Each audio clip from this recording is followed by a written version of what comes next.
നമസ്കാരം ഫ്രണ്ട്സ്, എല്ലാവർക്കും റീഷാർട്ട് P S സിയുടെ പുതിയൊരു ക്ലാസ്സിലേക്ക് സ്വാഗതം. ഇന്നത്തെ മാതൃഭൂമി ന്യൂസ് പേപ്പറിൽ തന്നിട്ടുള്ള കഴിഞ്ഞ ആഴ്ചയിലെ വളരെ പ്രധാനപ്പെട്ട കുറച്ചധികം കാര്യങ്ങളാണ് നമ്മൾ ഇന്ന് ഡിസ്കസ് ചെയ്യുന്നത്. കറണ്ട് അഫെയർ വിവരങ്ങളൊക്കെ വളരെ ഇമ്പോർട്ടൻ്റ് ആണ്. നമുക്ക് എവിടെ നിന്നാണ് ചോദ്യം വരിക എന്നുള്ളത് പറയാൻ കഴിയില്ല. അപ്പോൾ ആ ചോദ്യം വന്നിട്ടുള്ള ഭാഗവും നിങ്ങൾ പ്രത്യേകം പഠിച്ചിരിക്കണം. അപ്പോൾ നമുക്കറിയാം ഇന്നത്തെ ഏറ്റവും വലിയ ന്യൂസ് എന്താണെന്ന് വെച്ചിട്ടുണ്ടെങ്കിൽ ഇന്ത്യയുടെ 15ാമത്തെ ഉപരാഷ്ട്രപതിയാണ്.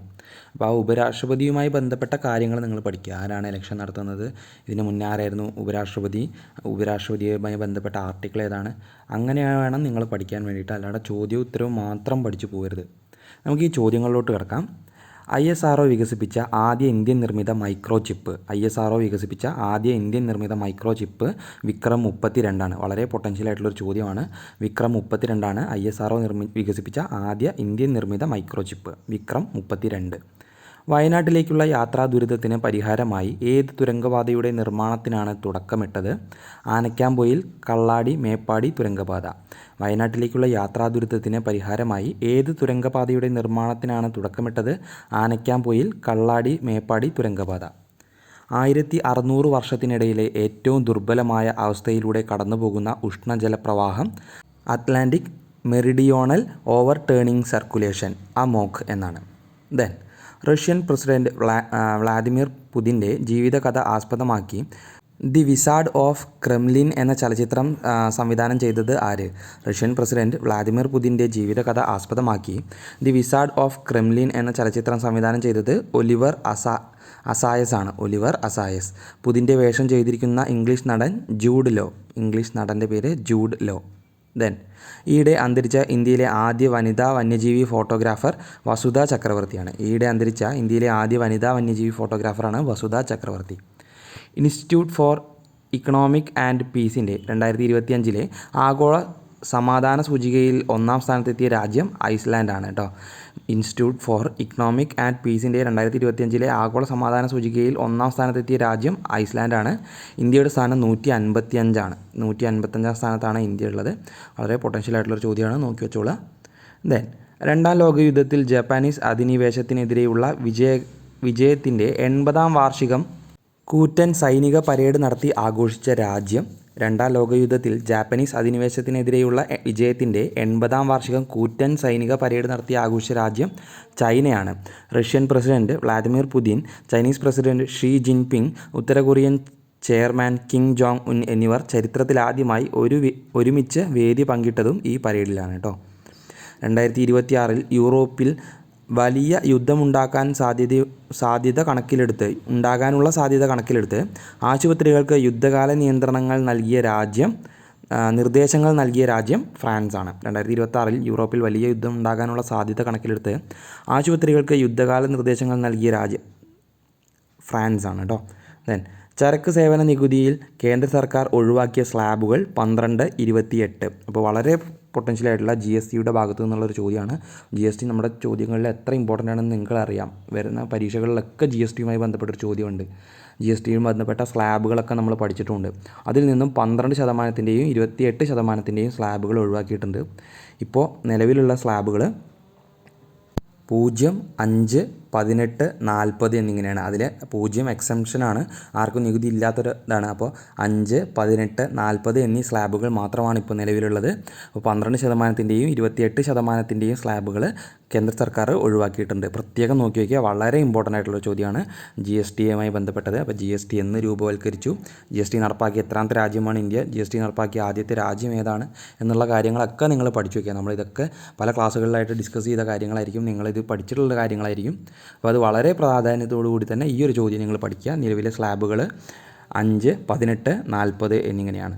ദെൻ കൗമാരക്കാരൻ്റെ ആത്മഹത്യയെക്കുറിച്ച് ഏത് AI പ്ലാറ്റ്ഫോമാണ് രക്ഷകർത്തൃ നിയന്ത്രണങ്ങൾ ഉൾപ്പെടുത്തണമെന്ന് പ്രഖ്യാപിച്ചത്? കൗമാരക്കാരൻ്റെ ആത്മഹത്യയെ തുടർന്ന് ഏത് AI പ്ലാറ്റ്ഫോമാണ് രക്ഷകർത്തൃ നിയന്ത്രണങ്ങൾ ഉൾപ്പെടുത്തണമെന്ന് പ്രഖ്യാപിച്ചത്? ChatGPT ആണ്. ദെൻ കേരളത്തിൽ ഈയിടെ അന്തരിച്ച ആദ്യത്തെ വനിതാ forensic surgeon doctor Shirley Vasu ആണ്. ഡോക്ടർ ഷേർലി വാസു. ദെൻ ഓൺലൈനിലൂടെ സഭാ വിശ്വാസം പ്രചരിപ്പിച്ചതിനെ കത്തോലിക്ക സഭ വിശുദ്ധനായി പ്രഖ്യാപിച്ചത് കാർലോ അക്യൂട്ടിസ് ആണ്. ഓൺലൈനിലൂടെ സഭാവിശ്വാസം പ്രചരിപ്പിച്ചതിന് കത്തോലിക്ക സഭ വിശുദ്ധനായി പ്രഖ്യാപിച്ചത് കാർലോ അക്യൂട്ടിസ്. സൈബർ അപ്പോസ്തലൻ എന്ന് വിളിപ്പേരുള്ള അക്യൂട്ടിസിനെ 2020 ഫ്രാൻസിസ് മാർപ്പാപ്പ വാഴ്ത്തപ്പെട്ടവനാക്കിയിരുന്നു. ഗോഡ് ഇൻഫ്ലുവൻസർ എന്നും അറിയപ്പെടുന്നു.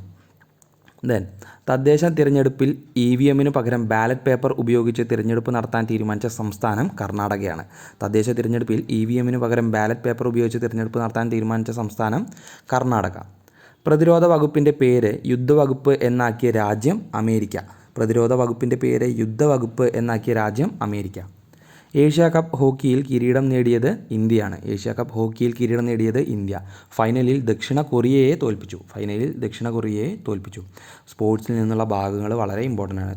വളരെ അടുത്ത് നടന്നിട്ടുള്ള കപ്പുകളൊക്കെ, വേൾഡ് കപ്പ്, ഏഷ്യ കപ്പ് തുടങ്ങിയ പ്രധാനപ്പെട്ട ആ ഓരോ ഇവൻറ്റിലും നടന്നു. ഇപ്പോൾ ക്രിക്കറ്റ് ആണെങ്കിൽ അതിൽ ലോകകപ്പ്, ഏഷ്യ കപ്പ് തുടങ്ങിയ കപ്പുകളുണ്ട്. അതുപോലെ ഫുട്ബോൾ ആണെങ്കിലും ലോകകപ്പ്, മറ്റ് കപ്പുകൾ ഉണ്ടായിരിക്കും. അതുപോലെ തന്നെ ടെന്നീസൊക്കെ ആണെങ്കിൽ വിംബിൾട്ടൺ, അതുപോലത്തെ കപ്പുകളുണ്ട്. അപ്പോൾ അങ്ങനത്തെ അതിലെ പ്രധാനപ്പെട്ട മത്സര ഇനങ്ങൾ നിങ്ങളൊന്ന് ശ്രദ്ധിച്ചു വയ്ക്കുക. അതിൽ കപ്പ് നേടിയിട്ടുള്ള ആരാണ്, പ്രധാനപ്പെട്ട സ്ഥാനങ്ങൾ കരസ്ഥമാക്കിയിട്ടുള്ള ആരാണെന്നൊക്കെ ഒന്ന് നോക്കി വയ്ക്കുക. അതുപോലെ തന്നെ കായിക ഇനങ്ങളുമായി ബന്ധപ്പെട്ട പദങ്ങൾ പ്രത്യേകം നിങ്ങൾ നോക്കി വയ്ക്കുക. ചിലപ്പോൾ നമ്മൾ കേട്ടിട്ട് പോലും ഇല്ലാത്ത ഓരോ പദങ്ങളായിരിക്കും ഓരോ കളികളുമായി ബന്ധപ്പെട്ടത്.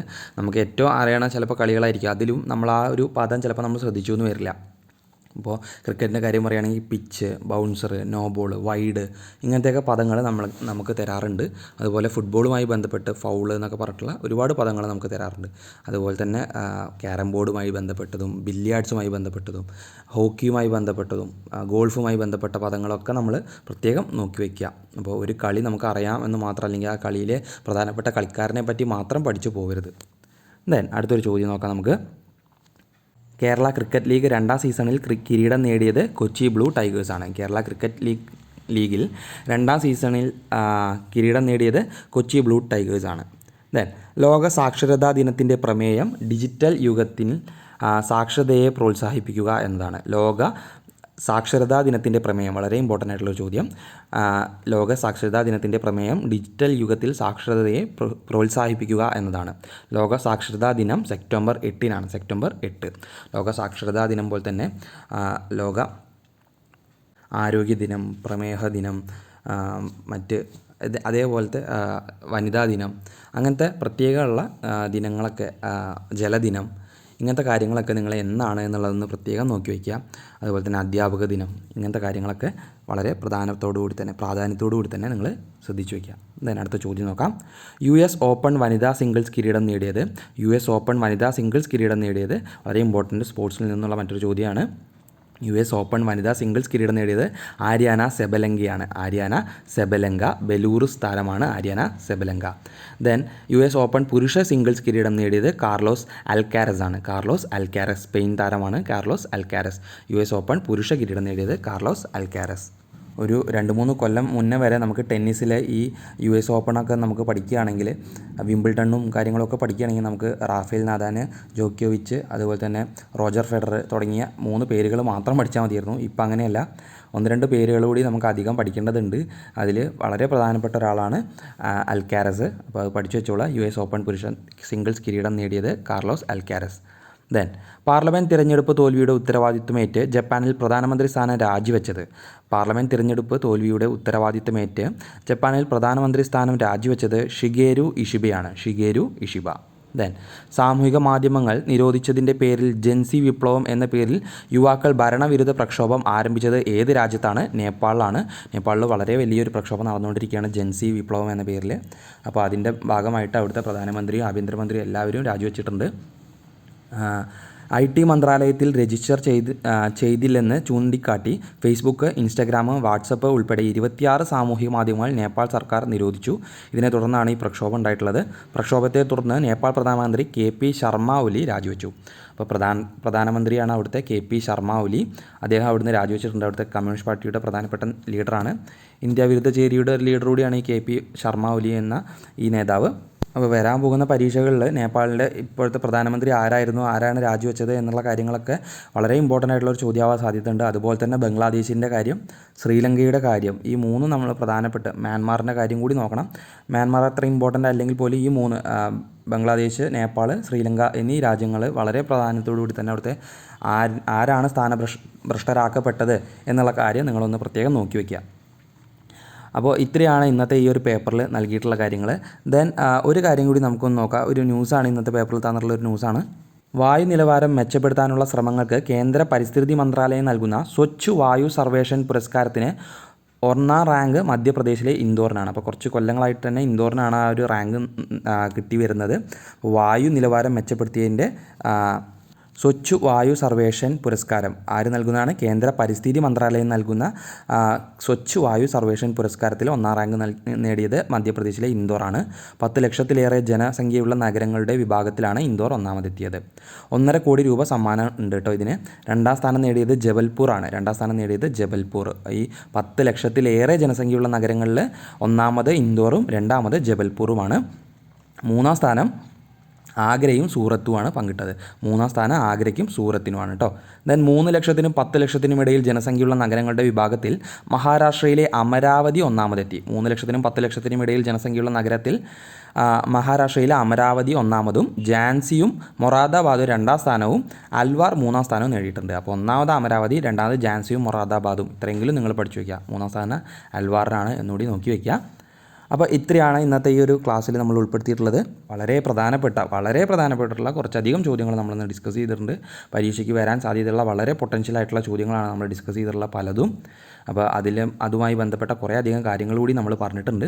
അപ്പോൾ നിങ്ങൾ ക്ലാസ് മുഴുവനായിട്ടും കേൾക്കുക. എന്തെങ്കിലും അഭിപ്രായങ്ങളൊക്കെ ഉണ്ടെങ്കിൽ നിങ്ങൾ കമൻറ്റിൽ രേഖപ്പെടുത്തുക. ക്ലാസ്സുകൾ നിങ്ങൾക്ക് ഉപകാരപ്രദമാകുന്നുണ്ടെങ്കിൽ നിങ്ങളുടെ കൂട്ടുകാർക്ക് കൂടി ഇത് ഷെയർ ചെയ്ത് നമ്മളെ സപ്പോർട്ട് ചെയ്യുക.